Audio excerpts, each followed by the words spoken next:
कालिंजर कितना बड़ा है और वहाँ क्या क्या चीज़ें हैं, अगर आप लोग ये देखेंगे तो निश्चित रूप से आप लोगों को लगेगा कि वास्तव में दुर्ग बहुत महान है और इसके लिए कुछ किया जाना चाहिए। अभी तक तो 2-3 साल पहले तक तो वहाँ सुरक्षा की प्रॉब्लम थी, तरह तरह की समस्याएं थी, लोग वहाँ जाने से डरते थे, वहाँ डकैतों की समस्या थी। किंतु अब ऐसा समय आ गया है जब वहाँ सुरक्षा भी है और आप सभी लोग वहाँ आसानी से जा सकते हैं। तो मैं इसके बारे में एक उसका ओवरव्यू में जाने के 2 रास्ते हैं, एक सीढ़ी वाला रास्ता है, एक रोड वाला रास्ता है।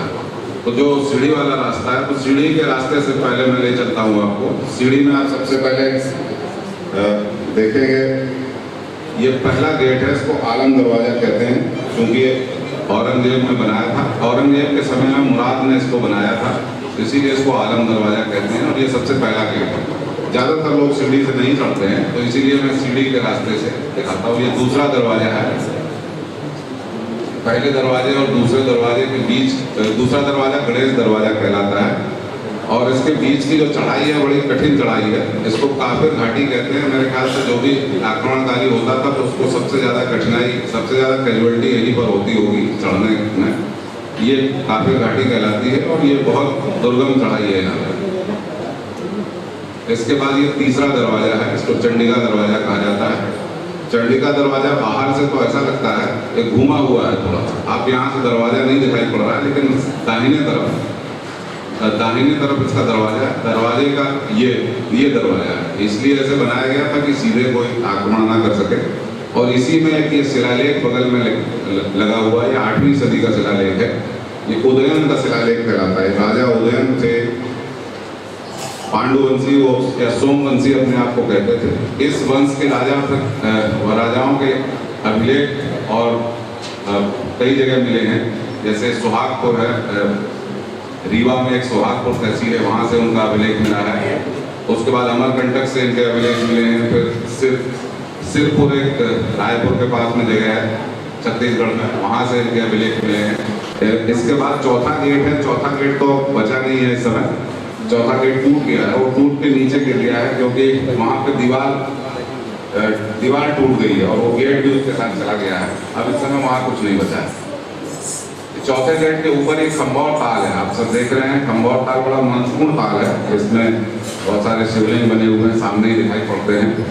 और ताल है ये किले के लिए पानी का बड़ा महत्वपूर्ण स्रोत था। अब जब सब जगह पानी सूख जाता है, ये उस समय का फोटो है जब मई जून था, उस समय सब जगह पानी कम हो गया था, लेकिन यहाँ पर पानी बना हुआ है, यहाँ पर पानी था उस समय।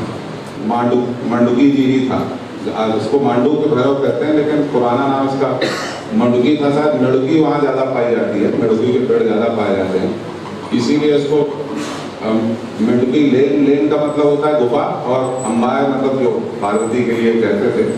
तो मेढुकी की अम्बा की पूजा किसी ने उसमें अभिलेख में उसको स्तुति की है, किसी बंदे ने, उसमें नाम मिलता है इस स्थान का, इसलिए वो ये अभिलेख बड़ा महत्वपूर्ण है। तो बाद का अभिलेख मेरे ख्याल से 15वीं सदी का अभिलेख है वो, लेकिन इंटरेस्टिंग है। फिर ये पार्वती जी की ही प्रतिमा है, इन्हीं की स्तुति के लिए। और ये शिव की जो प्रतिमा थी, ये गजानतक शिव है और ये पार्वती की प्रतिमा। वैसे इसको लोग भैरव कहते हैं, लेकिन ये भैरव नहीं है, ये गजानतक शिव है। गजानतक शिव की कहानी इस प्रकार से है कि कोई पार्वती और शिव बैठे हुए थे, कोई हाथी आके उपद्रव करने लगा, तो शिव बड़ा नाराज हो गया। उन्होंने हाथी को मार के उसकी जो चर्म है उसको ओढ़ दिया। तो आप देखेंगे कि जो ऊपर वो दोनों हाथ से पकड़े हुए हैं वो गज चर्म है, और उसका सर वाला हिस्सा भी बचा रह गया, चारों पैर बचे हुए। तो ये गज चर्म धारण कर लिया है उन्होंने। तो ये गजानतक शिव की प्रतिमा है, और उससे सामने पार्वती की प्रतिमा बनाई गई है। उसका तात्पर्य ये है, उसमें आप देखेंगे कि पार्वती जो है थोड़ा भयभीत होके वो बैठी हुई हैं, उन्होंने अपने वक्ष पे हाथ रखा हुआ है, तो डर गई हैं उनको देख के उग्र अवस्था में शिव को। इसको भैरवी कहते थे, मांडू भैरवी कहते थे, लेकिन भैरवी की नहीं, पार्वती की प्रतिमा है। और ये गजानतक शिव की गुफा। उसी से जब आगे बढ़ेंगे सिद्ध की गुफा में तो ये अभिलेख है। ये अभिलेख जो है 2री सदी ईस्वी का है, सबसे प्राचीन अभिलेख है जो हम लोग अभी तक ट्रेस कर पाए। ये राजा उदयन इस पर लिखा हुआ है, इसलिए मैंने दिखाया ये अभिलेख है। और जिस गुफा के ऊपर लिखा हुआ है, यहाँ पर लिखा हुआ है वह ये गुफा है, यहाँ पर लिखा हुआ है। ये अभिलेख थोड़ा बड़ा करें तो दिखाई पड़ेगा। ये अभिलेख यहाँ पर लिखा हुआ है। ऐसा लगता है ये गुफा प्राचीन है, बाद में ये टूट टाट गई। इसके आसपास बाद की गुफाएं एक है, जैसे आगे एक सेज बनी हुई है और उस पर 8वीं सदी का एक अभिलेख है, 7वीं 8वीं सदी का अभिलेख है। इधर एक अभिलेख है जो 12वीं सदी का अभिलेख है, इससे पहले, मतलब बाईं तरफ। दाहिनी तरफ एक सेज है जिसमें मैंने बताया 7वीं 8वीं सदी का अभिलेख है। उसमें ग्रेफिटी भी है, गेरू से लिखी हुई है, उसमें अभिलेखित पंक्ति भी है। लेकिन यह सबसे प्राचीन है, एक किले का सबसे प्राचीन अभिलेख है जो अभी तक मिला है। अब हम लोग जब वापस किले में लौट के आते हैं तो ये बुढ़ा बुढ़िया का ताल है। इसको राजा कीर्ति ब्रह्म और उनकी रानी ने बनवाया था। तो जो ये बड़ा वाला ताल दिख रहा है राजा कीर्ति ब्रह्म का है, छोटा वाला उनकी रानी का ताल है। इसको बुढ़ा बुढ़िया ताल मुझे लगता है वृद्धावस्था में उन्होंने बनवाया होगा। तो कीर्ति ब्रह्म का नाम तो लोग भूल गए, बुढ़ा बुढ़िया का ताल कहने लगे। और कहा जाता है कि कीर्ति ब्रह्म को कुष्ठ हो गया था और यहाँ पर नहाने से उनका कुष्ठ दूर हो गया। तो यहाँ पर सभी लोग हैं, कमिश्नर साहब हैं, और यहाँ पर्यटन से जुड़े हुए बहुत सारे लोग हैं। यहाँ के बुद्धिजीवी हैं और बांदा के सम्मानित नागरिकगण हैं जो जिनका कंसर्न है कि कालिंजर के लिए कुछ किया जाए। तो सबसे पहले यही किया जाना चाहिए कि जो नीलकंठ का जो परिसर है उसको विकसित किया जाए। वहाँ बहुत गंदगी करते हैं, शौचालय कोई नहीं है, तो वैसे खुले में ही लोग जाते हैं और बहुत आसपास बहुत गंदा है, आप जा नहीं सकते वहाँ। तो उसको कायदे से डेवलप किया जाए। उसका जो प्राकार है, दूसरा परकोटा है, उसको डेवलप किया जाए।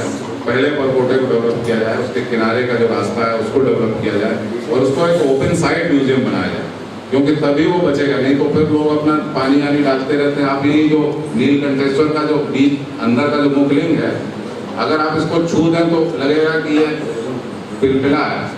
अगर इसको साफ कर दिया जाए तो ये सारा उखड़ के हाथ में आ जाएगा आपके। अगर उसको आप जोर से हाथ लगा दें नीलकंठ के जो प्रतिमा को, तो उसका जो ऊपर की जो पपड़ी है वो निकल के आप हाथ में आ जाएगी।